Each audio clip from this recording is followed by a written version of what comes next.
eu acho que é fundamental sempre destacar aqui a nossa posição e a posição do governo brasileiro.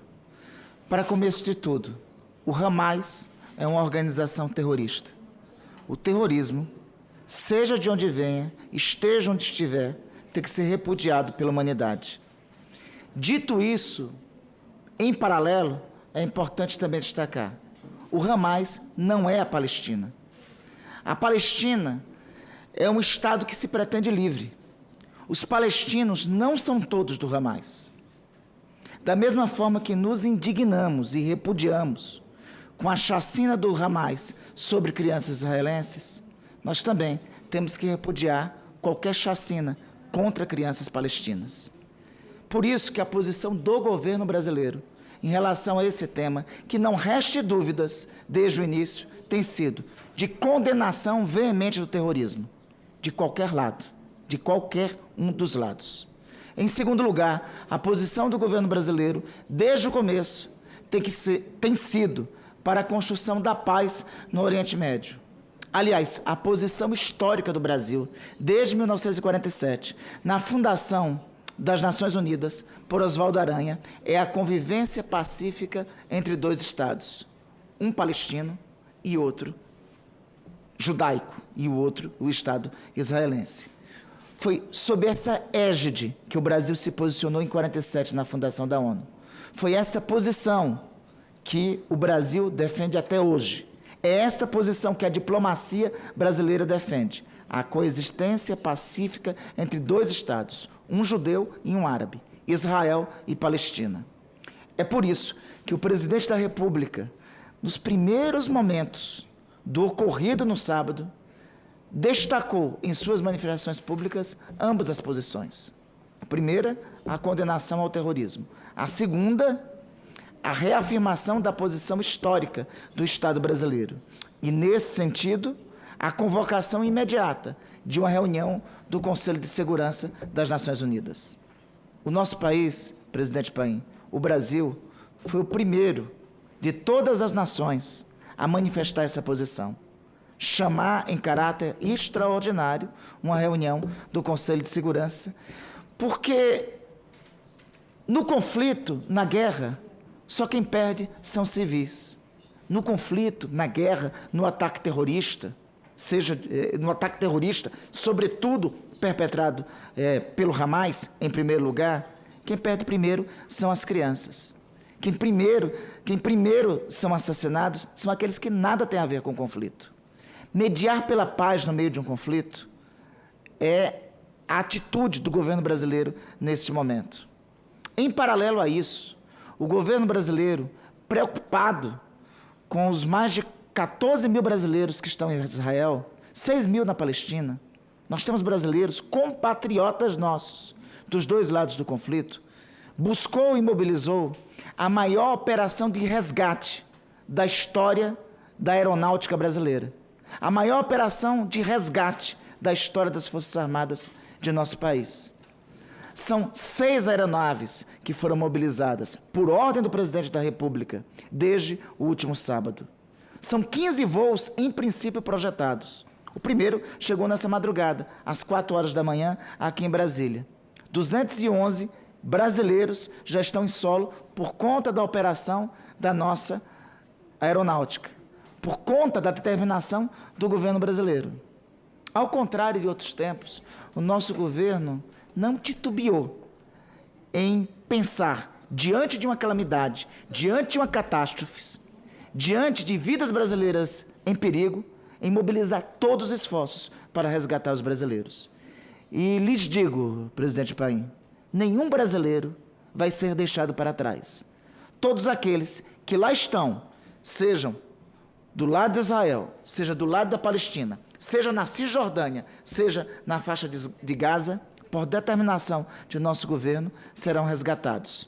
Da faixa de Gaza, inclusive, com uma dificuldade maior, porque nós sabemos o grau de isolamento ao longo do tempo que é imposto sobre a faixa de Gaza. Que também é importante lembrar isso. O conflito sino-palestino, o conflito entre israelenses e palestinos, ele não começou agora, no último sábado.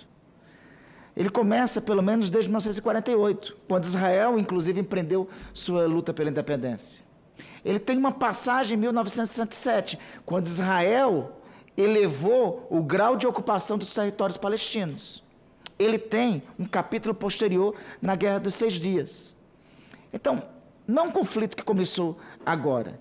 É importante também destacar as condições que civis, mais de 2,5 milhões de civis palestinos vivem em Gaza, sob total isolamento, em condições subhumanas, com a água sendo racionada há quase 3 dias, e agora, lamentavelmente, pelo conflito, sendo racionada mais ainda. A faixa de Gaza tem 2,5 milhões de pessoas, em uma área que é inferior à área do Distrito Federal. É importante no conflito ver todos os lados, mas é importante ter posição política firme, de repúdio ao terrorismo. Reitero, de repúdio ao terrorismo. Então, que se diga com todas as letras da palavra. O Hamas é uma organização terrorista, tem de nós o repúdio, a condenação e o combate, assim como todas as organizações terroristas que tiverem e que existirem. O Hamas não é o povo palestino. E nós temos compatriotas, e assim como valem os 14 mil compatriotas nossos que estão em Israel, valem os 6 mil que estão na Cisjordânia ocupada e estão na faixa de Gaza. Em relação aos que estão na faixa de Gaza, o nosso Itamaraty tem feito todos os esforços junto com o governo egípcio para que a passagem de faixa de Gaza e Egito seja reaberta para também podermos resgatar os nossos. Repito, da parte do governo brasileiro, nenhum compatriota nosso será deixado para trás. E o Brasil intervirá junto à ONU para a solução pacífica do conflito, condenando o terrorismo, mas, sobretudo, apelando pela paz. Muito bem, senador Rodolfo. Eu peço à assessoria da comissão, se vossa assim permitir, que incorpore ao meu pronunciamento a sua fala, que deixa muito claro a posição do governo brasileiro. Vossa Excelência, como líder do governo no Congresso, tem toda a autoridade. E por isso eu fiz questão, não só pelo projeto que vamos votar, que é um projeto de estatuto, e tu sabe que eu gosto de estatuto, e Vossa Excelência, com a grandeza política que tem, me convidou para ser o relator. Tenho certeza que vai ser aprovado por unanimidade. Vossa Excelência concorda que fique o seu pronunciamento ajustado ao meu, em nome da Comissão de Direitos Humanos. Só acrescentará ao meu pronunciamento. Pronto. Por isso que ele é meu líder. Ser incorporado ao seu é mais do que eu mereço, é mais longe do que pretendo ir. Muito obrigado, meu líder. No Congresso e com certeza em muitos temas fora do Congresso nós caminhamos sempre junto. E o caminhar junto, Rodolfo, permita que eu diga, em um comício com cerca de, acho que 70 mil pessoas em Porto Alegre, ele estava no mesmo caminhão que eu estava, nós com o caminhãozinho caminhando devagar. Mas onde ia ser o evento, eram uns 2 quilômetros para frente. E o caminhãozinho que nós estávamos estragou. Quem é que praticamente me carregou? A gente escolhe aqui e vamos embora. Me levou aqueles 2 quilômetros. E me lembro você e a filha do Tarso, Luciana. Foram muito grandiosos, me ajudando a chegar no palanque onde estava o presidente Lula. Mas vamos então, Rodolfo, líder do governo no Congresso. Item 1, tramitação conjunta ao projeto de lei 786/2021, não terminativo. Altera dispositivo da Lei 9394, de 20 de dezembro de 96, que estabelece a diretriz e base da educação nacional para incluir a vinculação entre educação escolar e práticas familiares e prever o estudo de parentalidade responsável nos currículos do ensino fundamental e do ensino médio. Autoria, senador Fabiano Contarato. Tramita junto ao projeto de lei 2192. Autoria, deputada Érica Cocai. Relatoria, senador Ivete Silveira. Como já foi lido o relatório e concedido o pedido de vista, em discussão a matéria, não havendo quem queira discutir, em votação. Aqueles que aprovam, permaneçam como se encontram. Aprovado o relatório, que passa a considerar o parecer desta comissão ao PL 76221, e pela rejeição Favorável ao PL 786/21 e pela rejeição do PL 2192/2022. O projeto segue para análise da Casa e, posteriormente, com alegria, registramos a presença também aqui do nosso querido líder Zequinha Marinho. Senador Zequinha Marinho, bom ver sua presença aqui. O item 4, senador Randolfo, é projeto de lei número 13635 de 2022, não terminativo.